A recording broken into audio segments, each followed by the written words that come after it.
Buenas noches, hoy día estamos con la séptima entrega de Conexus. Tenemos el honor de tener aquí a Carlos Castillo. Carlos Castillo es abogado por la Universidad Pedro Ruiz Gallo, mi alma mater, mi querida alma mater. Él es un abogado con bastante experiencia en temas de lavados de activos, de extinción, temas patrimoniales, y su vida profesional gira en torno a la litigación penal. Él es el primer invitado netamente abogado, que tiene un perfil mayoritariamente abogado, y la invitación gira en torno a acercar un poco, o traducir un poco, simplificar un poco este tema enrevesado, ¿no? Y dejar algunas muestras o algunas líneas para una acción más concreta sobre qué no hacer y qué hacer frente a la protección de los activos de las personas, de las empresas en general. Carlos, te agradecemos tu visita, estar aquí y compartir tu tiempo, ¿no? Buenas noches, Edelso. Agradezco la invitación.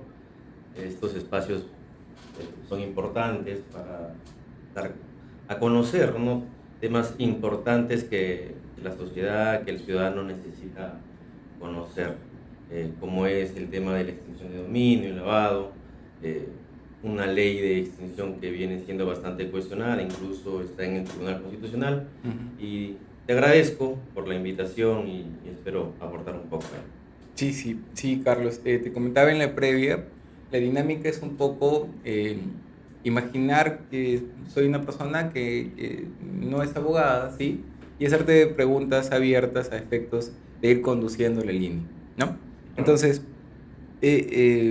la propiedad evidentemente es un tema muy importante, ¿no? Y la propiedad no es tan solo los bienes, las casas, los vehículos, sino son los activos en general, ¿no? Hablamos de flujos dinerarios, hablamos de cuentas, de estados financieros, N temas. Entonces, eh, lo primero es la aproximación, ¿no? Eh, Respecto a los delitos que pueden tener una consecuencia o una afectación sobre los bienes del investigado, ¿qué delitos en aproximación podríamos tener o hacer una cuenta bastante simple, ¿no? En el decreto legislativo 1363, para que se entienda la idea respecto a la extinción de dominio, que está relacionado a lo que me preguntas, hay una lista, por ejemplo, Ujú, de 12 actividades ilícitas, utilizando el término del ujú. decreto legislativo, ¿no? Delitos contra la administración pública, delitos tributarios, aduaneros, lavado de activos, eh, y otros, dice la ley, ¿no? No. Criminalidad organizada, Números etcétera, apertos. un número de expertos, y es lo peligroso de esta ley en realidad. Sí, claro. Sí, claro. Como para explicar un poco, ¿no? El numerus apertus es abrir una lista. En el derecho penal se llama normas en blanco de remisión y que permiten, pues, que si es que no hay un criterio ajustado, justificado, pues se vaya a extender. Y ahí parte la primera pregunta, ¿no? Esta ley dice hechos ilícitos, ¿no? Y no dice hechos delictivos o hechos típicos, ¿no? Entonces, la diferencia y por qué esta formación, ¿no? ¿Por qué esta construcción normativa? Sí, el artículo 1 del título preliminar de este decreto legislativo habla de actividad ilícita, Ujú, ¿no? Pongo un ejemplo para que se entienda la diferencia entre actividad ilícita y delito, ¿no? Delito está comprendido dentro de una actividad ilícita. ujú, Pero siempre pongo este ejemplo. En la ley 28.008, que es delitos, o es la ley penal aduanera, ujú. en el artículo 1 habla sobre el contrabando.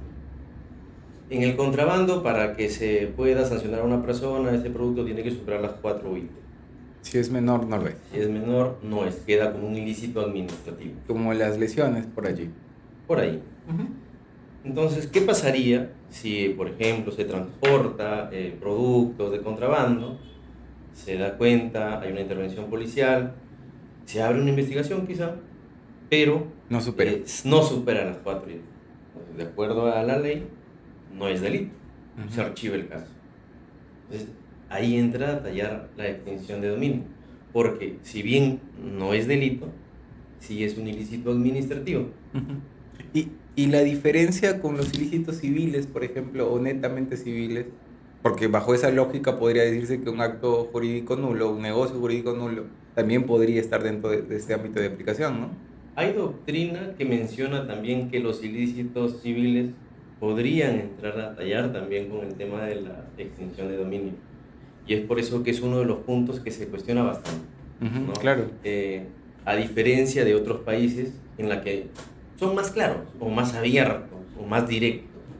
Es decir, no me hablan de actividad ilícita, Ujú, me dicen delitos y me especifican qué delitos. en Entonces, efecto. con eso creo yo que la gente va a tener más tranquilidad y seguridad, como debe expresar toda ley, ¿no? Ujú, claro, siempre hay un peligro en que el principio de legalidad, que debería ser más parametrado, más concreto, se abra mucho, ¿no? Y entonces, la pregunta es, y ya siguiendo la ruta, eh, ¿cuáles serían esas actividades que, por decir, tendrían un riesgo penal respecto a una afectación en el patrimonio, por decir, de una empresa, ¿no? Podría ser, o bueno, mayormente pasa con el tema de lavado de activos, ¿no? Ujú, Eh, Incluso está en la lista que te digo del artículo en el título preliminar, pero de acuerdo a tu pregunta sobre las empresas, fraude en la persona jurídica también, todo lo relacionado, toda cuestión que genere algún tipo de ganancia ujú. y sea producto de una actividad ilícita, entra dentro de los alcances de esa ley en realidad. Ok, y bueno, en los procesos penales, en un proceso común, por decirlo así, el efecto es una condena y algunas consecuencias accesorias, ¿no? Y en un proceso de extinción de dominio, Si partimos o haciendo el símil, ¿no? partimos de la definición mejor, ¿no? ¿Qué es la extinción de dominio, no? Se dice que es una consecuencia jurídico-patrimonial en la cual el Estado, si determina a través de un proceso o un debido proceso y se emite una sentencia en donde se detectó que un bien ha sido adquirido o ha sido destinado a una actividad ilícita, te lo extingue. Es Ujú, decir, ese bien pasa a manos del Estado sin contraprestación, sin indemnización, ¿no? ujú, Y aquí viene el cuestionamiento, ¿no? Que quizá esté contra los alcances del artículo 70 de la Constitución, donde se dice, ¿no?, la propiedad es inviolable. Pero justamente esta ley de extinción de dominio resalta bastante este artículo 70 en toda resolución ujú. sobre extinción de dominio. El artículo 70 va a estar Presente, resaltado, sí. resaltado de amarillo siempre. Sí, claro. Y acá viene la pregunta, ¿no? Eh, has indicado dos verbos importantes, ¿cierto? El primero, el que haya sido empleado, ¿cierto? Y el segundo es que haya sido transferido, ¿no? Se hablaba, y ese es un caso de libreto sobre los casos de extinción, por ejemplo, un bien alquilado, ¿cierto? Un bien alquilado, y dentro de ese bien se dedican a hacer actividades ilícitas. Imaginemos, por ejemplo, actividades de prostitución, ¿cierto? Actividades de trata, que ha pasado recientemente en Lima, ¿no? Y que es lamentablemente muy frecuente, ¿no? Entonces, la pregunta es, soy propietario de este bien, ¿correcto? Lo voy a alquilar, hay una persona con interés en alquilarlo, y ¿en qué momento yo tendría que tomar las medidas, o qué medidas específicas podría tomar para decir, oye, si es que me llega un proceso de extinción de dominio, yo puedo acreditar la llamadísima buena fe, ¿cierto? ¿Qué Ujú. acciones concretas podría, en ese ejemplo, podría abrir, ¿no? Has tocado varios puntos que espero responder rápidamente, ¿no? Ujú, Dos palabras principales en el tema de extinción de dominio: adquirir y destinar un bien. ujú, Eso. Ahora, respecto al ejemplo que das, lamentablemente se genera bastante perjuicio en ello, pero es importante, y esta ley invita a eso, a la prevención, ¿no? ujú, Lo importante de antes de firmar un contrato, en este caso quedas tú de arrendamiento, hacer un seguimiento, aunque nos cueste, va a ser más encarecido, al futuro arrendatario. Sus antecedentes penales, lamentablemente se tiene que hacer ese trabajo, Ujú. porque de lo contrario va a tener problemas el propietario. Ahora, cuando tú dices la buena fe, hay un problema con la buena fe. Mm. Solo está regulado en el artículo 66 del reglamento, el decreto supremo 007-2019-8. Ahí está. Y es un concepto Pero, normativo, ¿no? sí, pero hay un problema de que nuestra ley, por eso es importante tener en cuenta las dos palabritas, el adquirir y el destinar, Ujú. porque son causales generales de los presupuestos que están en el artículo 7 de la ley. Ujú. Este artículo 66 solo nos invita a decir o a sostener que solamente para las causales de adquirir y no de destino. Y el ejemplo que tú das del inquilino son causales de destino. Claro. El propietario no tiene si fiscalía, aquí fiscalía, ¿cuál es el trabajo de fiscalía? Fiscalía tendría que vincular la actividad ilícita del inquilino con el propietario también. Claro. Si bien aquí se Porque- dice bastante, perdón, Sí, se claro. dice bastante que en extinción de dominio no intervienen las personas, no se miran a las personas, sino al bien, pero aquí es una cuestión de conducta también. Claro. ¿Cómo calificas la buena fe? ¿Cómo califico la buena fe? La buena fe es de personas, ¿Cómo no de me cosas. defiendo? Ujú. Y hay otro problema muy grande, que nuestra ley, si bien casi copió hasta las comas de la ley modelo de extinción de dominio, en la fase de inicio, en esta ley modelo, en el artículo 21, da una oportunidad al propietario, al requerido, como se le llama, de presumir la buena fe. Nuestra ley no presume. Y en el ejemplo que tú das, si es que el inquilino vendió droga, se le hizo el seguimiento, se le va a abrir un proceso, pero sí o sí el propietario va a tener problemas porque primero le van a incautar su bien Correcto. y lamentablemente puede perderlo si no ejerce adecuadamente su defensa. Pero la invitación es, hay que prevenir. ¿Y cómo se previene? Con un contrato. Yo siempre aconsejo una cláusula especial de extinción de dominio. Si bien, ¿no?, el documento no te va a salvar automáticamente, pero creo que hay que regularlo ahí en es tu un contrato. escudo. Es como un escudo. Exacto. Todo va sumando, ¿no?, al momento de la defensa. Correcto.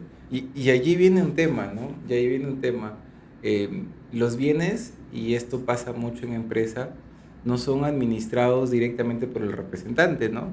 Muchas veces son entregados a trabajadores, a colaboradores, a proveedores, a gente que está en alianza, ¿no? Imaginemos un comodato, ¿no? Entonces, y aquí se une mucho este tema de un tema de políticas anticorrupción, ¿no? ¿Cómo, por ejemplo, se podría dejar patente que en un caso de contrabando, que es un caso muy frecuente, ¿no?, un trabajador que conduce un bien de esta empresa, lleve, evidentemente, sin el conocimiento de su empleador, bienes de contrabando, luego sea pasible de una incautación, ¿no? ¿Cómo generar estos mecanismos de prevención, ¿no? Claro. Lamentablemente, los empresarios en ese rubro vienen siendo bastante afectados, Ujú. ¿no? Aunque ya hay pronunciamientos de la Sala de la Libertad respecto a ello. Ujú. La Sala de la Libertad ha dicho, para las causales de destino, bueno, con otros términos, las causales de destino, en la ley no encontramos buena fe. Ujú. Cuidado con eso. Entonces, el empresario lo que tiene que hacer es, ¿cómo podemos decir que el empresario fue diligente? Obviamente tiene que tener un contrato, sus guías, sus documentos del transporte, etc., ¿no? Ujú. Solo que lamentablemente Fiscalía viene trabajando de manera automática, como que se encontró droga en el bien, ya, suficiente. Ujú. Y lamentablemente tienen una facultad de incautar incluso ellos mismos sin autorización de juez. No, y le comunican luego para que ratifique. Incauta, ejecuta y luego pide la confirmación en 24 horas. Sí. Pero lo ejecuta. Claro. Y el empresario, ¿en qué momento? Pues no, es por eso que no hay ese espacio de que pueda decir, mira, pues, acá están todos los antecedentes del señor, he hecho todo el seguimiento, nunca ha habido problema. Entonces, eso es No, una no. diligencia que ha hecho este Y en empresario. la práctica termina ese bien congelado durante la investigación. Y ahí viene otro problema, o no sé, de repente está dentro de tus preguntas, es No, respecto dale. a la administración de los bienes. Ah, Programa Nacional de Bienes Incautados, el PRONAVE.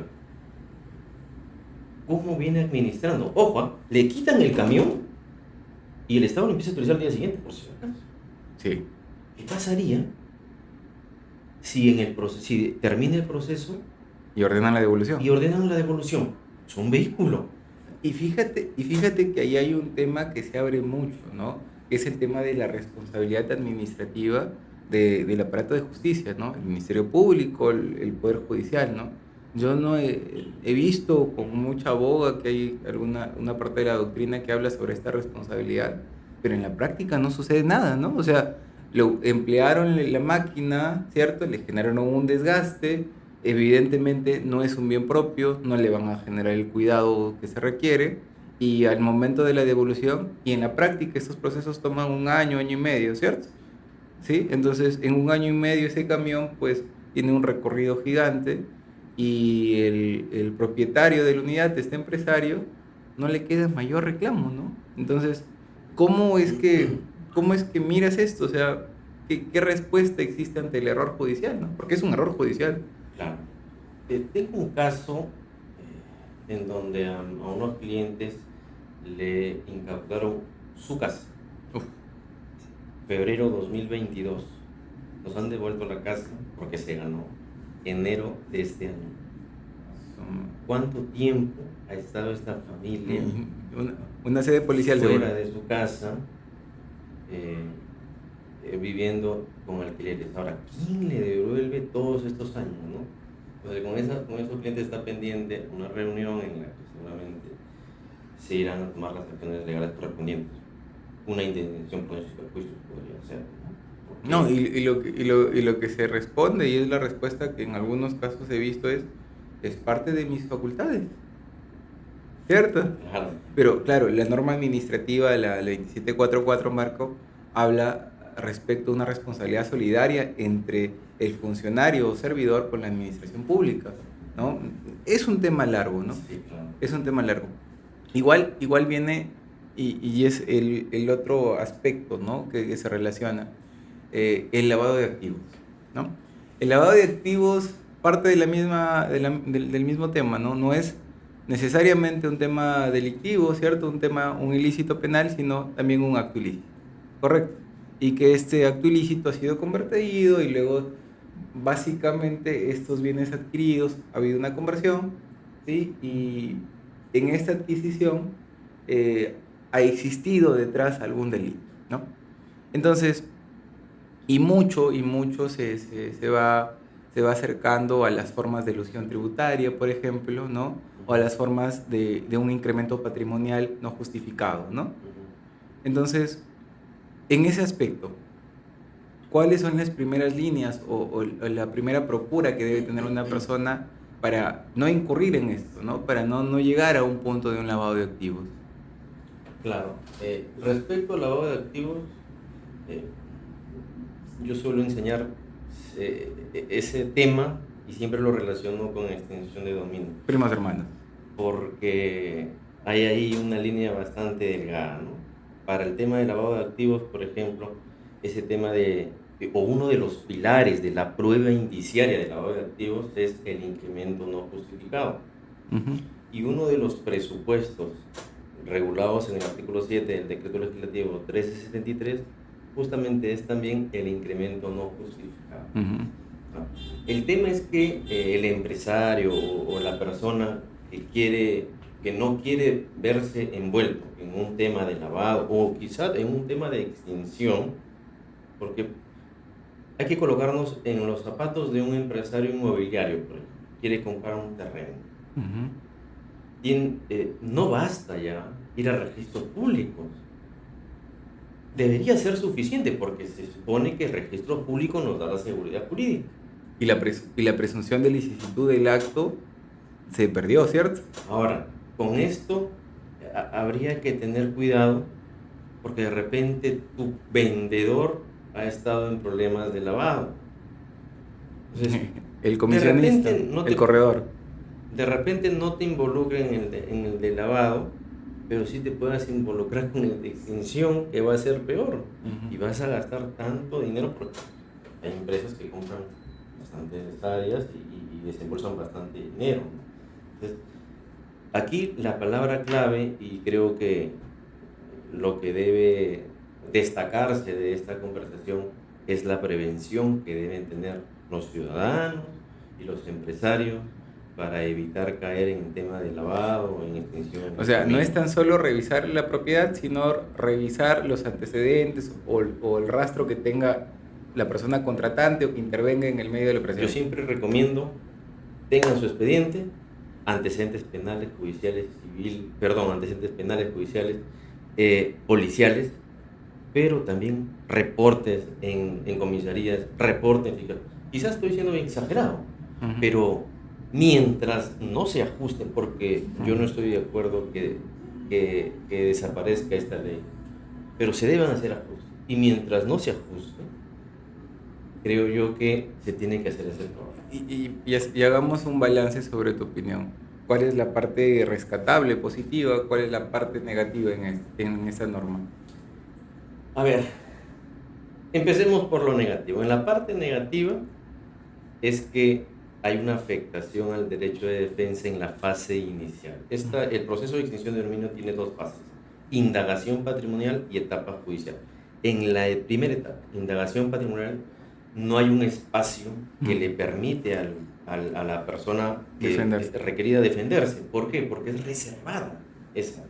Cualquiera de nosotros puede estar siendo investigado por Fiscalía de Extinción de Dominio. Ujú. Es reservado. ¿Cuándo te enteras? Cuando te Cuando incautan. te incautan o te llega la demanda. Ajá. Esa es la única forma de enterarte. Entonces, creo que esa parte habría... Y en espíritu es una diligencia preliminar, ¿eh? En espíritu. Bueno, si queremos hacer parangón, puede ser. Sí, Puede sí, ser, sí. sí. O sea, te incauto y luego te investigo, o te demando y luego te investigo, ¿no? Y no hay ese espacio, como te digo, De ¿no? defensa. Tampoco hay el tema del recurso de casación. Sí. Aquí, a nivel nacional, solamente hay tres salas: Arequipa, Lima y La Libertad. Ujú. Por ejemplo, los casos de Lambayeque, Van a la libertad. se van a- Entonces, Correcto. y no hay recurso de casación. Entonces, todo queda en lo que digan estas tres salas. No, y es un peligro, Y ¿eh? es un peligro, ¿no? Creo Mm. que hay que ¿Cómo se unifican criterios? Porque las tres salas no están trabajando de la misma forma. No, tiene que haber una función Entonces, homofiláctica, tú de ¿no? repente puedes perder tu bien con la El, sala de Arequipa, pero pero con no. la Libertad no. No, sí, sí. Entonces, El tema ¿dónde está la de, seguridad jurídica? el tema de predictibilidad es otro tema de largo aliento, ¿no? ¿Verdad? Sí, Entonces, empecé con la parte positiva, negativa creo que empecé, correcto. ¿no? La parte positiva es que yo sí considero que es una herramienta de política criminal bastante eficiente, en realidad, porque golpeas, pensando, ojo, en esas actividades de crimen organizado, de corrupción de funcionarios, porque golpeas a donde más le duele al delincuente, Ujú. al bolsillo. El delincuente prefiere ir a la cárcel, Y no perder su prefiere, cuenta. creo que hasta morir, pero que no perder sus bienes, porque si muere, los bienes lo va a gozar su familia. O sea, en fines de motivación, de reprimir que se repitan conductas, es más fuerte la extinción que la pena. Lo que pasa es que el derecho penal, porque hablas de pena, eh, está conducido solo para la persona y encarcelarlo, etc. Ujú. Solo que con extinción se puede cortar, se podría cortar este tipo de delincuencia, pero por eso digo una criminalidad organizada o un delito contra funcionarios públicos, etc., ¿no? Ujú. Solo que nuestra ley está abierta a todo, Ujú. y ese es el problema, ¿no? No, se entiende que, que las fiscalías de extinción del dominio son fiscalías especializadas, ¿no? Y deberían destinar esfuerzos a temas de investigaciones en delitos mayores, ¿no? Organizaciones, trata de personas, ¿no? corrupción de funcionarios, que son temas bastante fuertes, ¿no? Y aquí se viene la pregunta, ¿no? Eh, por qué en el concepto, en ideación, existe extinción de dominio y no es una pena, y no es una consecuencia accesoria de la pena, ¿no? O sea, lo que normalmente se entiende es, oye, Ujú. bueno, a mí me condenan y una vez que me condenan, pues me retirarán, me extinguirán mi dominio, ¿no? ¿Por qué? Porque se puede entender que esto es un adelanto de la barrera punitiva, ¿no? ¿Sí? Entonces, ¿te parece esto una diferencia? Te parece esto una suerte de, de indeterminismo sin que exista una investigación penal, que existe un proceso de extinción del dominio? A ver, creo que hay que entender por qué nació la extinción de dominio. Cuando se dieron cuenta, allá por los 80, de que no se podía combatir la delincuencia o el crimen organizado Ujú. solo con el derecho penal. Esto en Colombia, por ejemplo, lo tienen hace ya muchos De donde años, se y hereda con el Italia. modelo, ¿no? Así es. ¿Qué pasaba con los bienes de los narcotraficantes que morían, por ejemplo, ¿no? Un narcotraficante que tenía muchos bienes, se moría el narcotraficante, se muere el proceso penal Se extingue. y que quedaba con, y que queda con los Cierto, bienes. ¿no? Se extingue la ¿Cómo? acción penal, ¿no? En efecto, sí, Entonces, mira. ¿cómo y dónde quedan los bienes? A gozar los familiares, etcétera. Entonces, en ese momento, en ese contexto, se trabajó esta idea y es por eso que se genera Y en extinción qué de dominio. momento se pervierte? Porque entiendo que la idea es sana, ¿no? Al menos en nuestro país, porque es para cualquier tipo de delito. Yo, a ver, suelto una idea así, que debería ser para delitos que Específicos. en realidad golpeen fuerte a una sociedad, ¿no? Por ejemplo, crimen organizado, delitos contra funcionarios públicos. No para todo, ¿no? Por ejemplo, lo que pasa todos los días, eh, el área de la policía, en tema de drogas, ve a unas personas que venden en unos inmuebles, son los pequeñitos, los que venden Los en micro. bloquete, oficio a Fiscalía de Extinción de Dominio, causa incautada a manos del Estado. Pero se mira a los chiquitos, ¿no? Y se ha dejado de lado a los más grandes. Esta ley, creo yo que es muy poderosa, pero debemos enfocarla a su naturaleza. ¿Por qué nació, no? Aunque suene paradójico, gracias al crimen organizado tenemos esta ley, o se creó esta ley. Sí, claro. Y bueno, entonces, recapitulando un poco de esto, eh, ¿cuáles creerías, haciendo una cuenta sobre el tema, deberían ser algunas de las acciones específicas que una persona natural, una persona, dicen, de a pie, un empresario, debería tomar para no llegar o en caso de que llegara a un proceso de extinción o de lavado, tenga algún respaldo con el que defenderse, ¿no? Claro.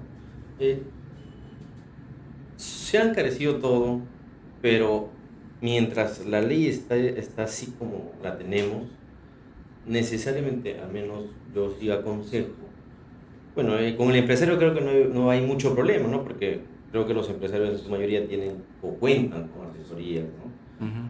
Pero una persona natural que tiene una casa, por ejemplo, y quiere alquilarla, ¿no? Creo que hay que tomar ciertas medidas, pero se debe divulgar. Esta ley no se divulga tanto.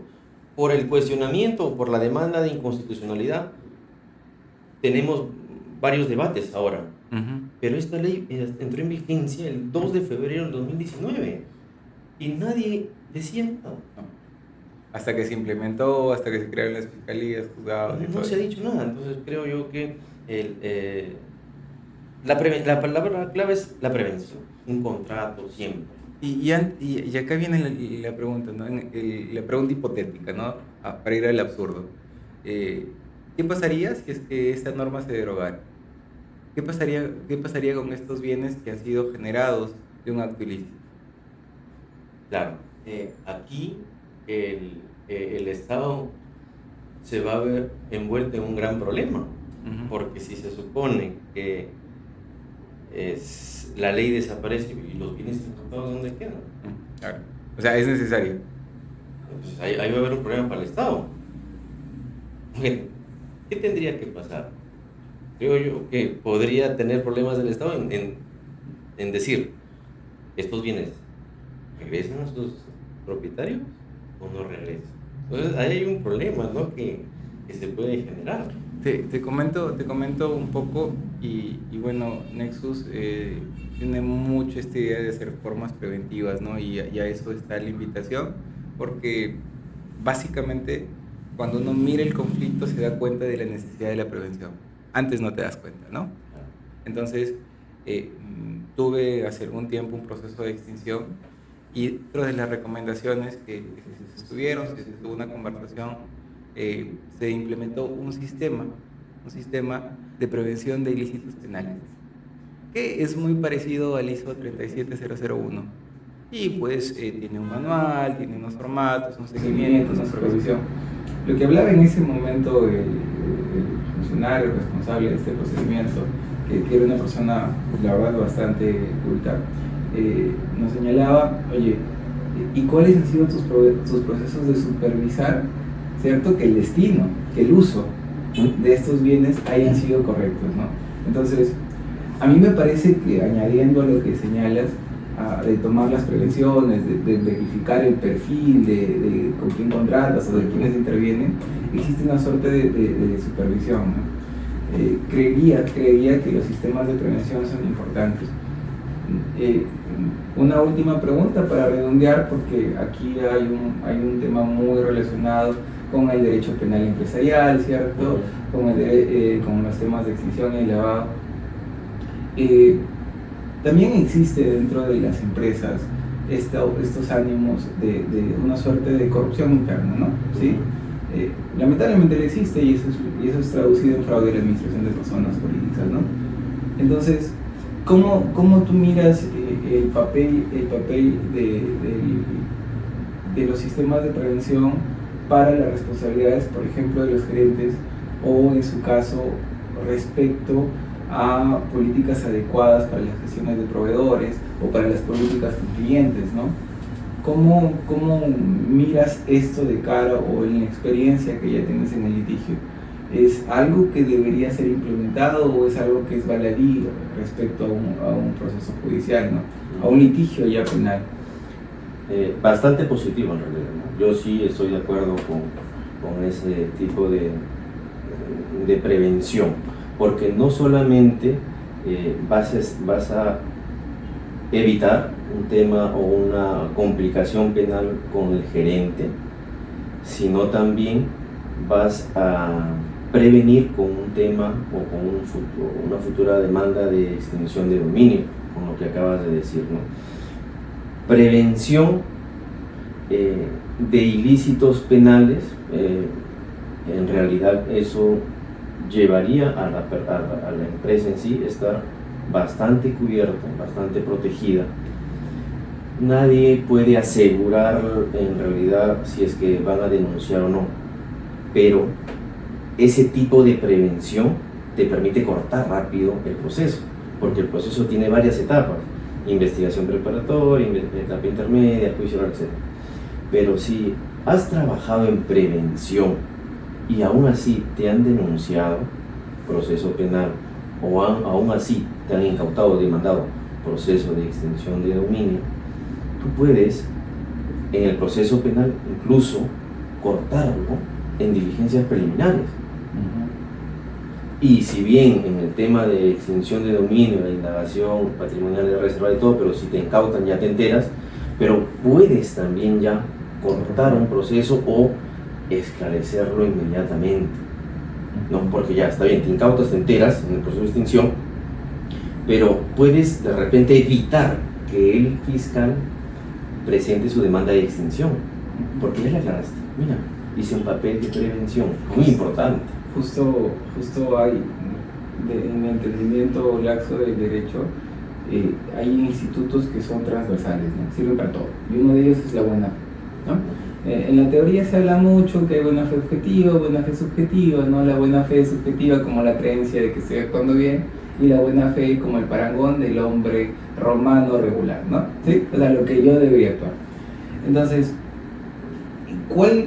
y allí viene el término de exigibilidad, ¿no? ¿Hasta qué nivel de prevención, hasta qué nivel de cuidado debería tener un empresario, una persona natural, para prevenir un tema de un ilícito?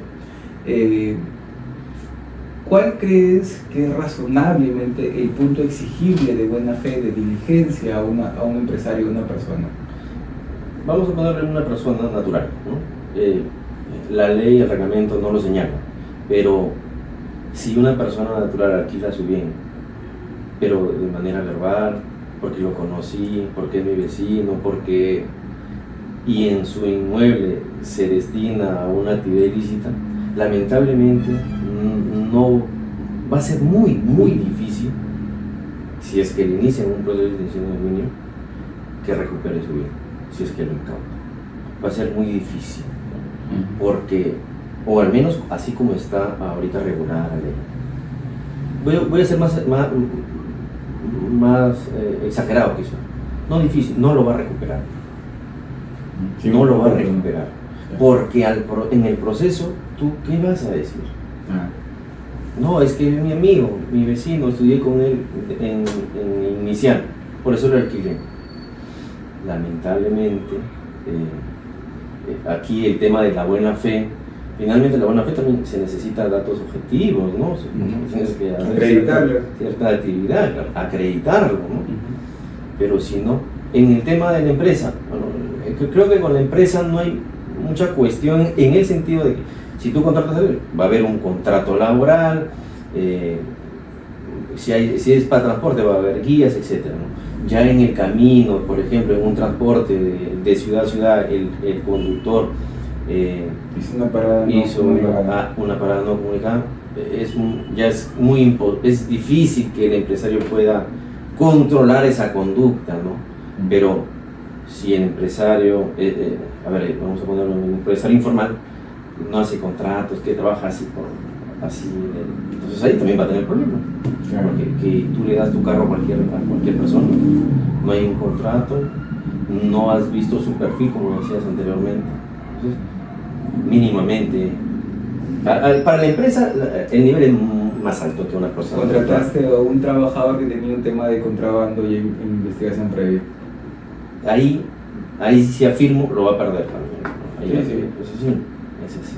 Sí, correcto. Oye, Carlos, ha sido una charla magnífica. Te dejo un espacio más para tus conclusiones, para tus palabras finales, ¿no? Bien, gracias. Bueno, una conversación que he aprendido mucho también, en realidad. Como palabras finales, agradecer la invitación. Espero que esta ley no se declare inconstitucional. Creo que van a regular algunos... va a haber un montón de controversia con esto. Van a regular algunos artículos, pero de repente esta respuesta que doy de pie a otra conversación, a otra charla, a otro debate, ¿no? Sí. Para mí es una herramienta eficaz, pero que se necesitan algunos ajustes, ¿no? Y termino que persona jurídica, persona natural, la prevención siempre. Genial. Gracias. Carlos. Gracias.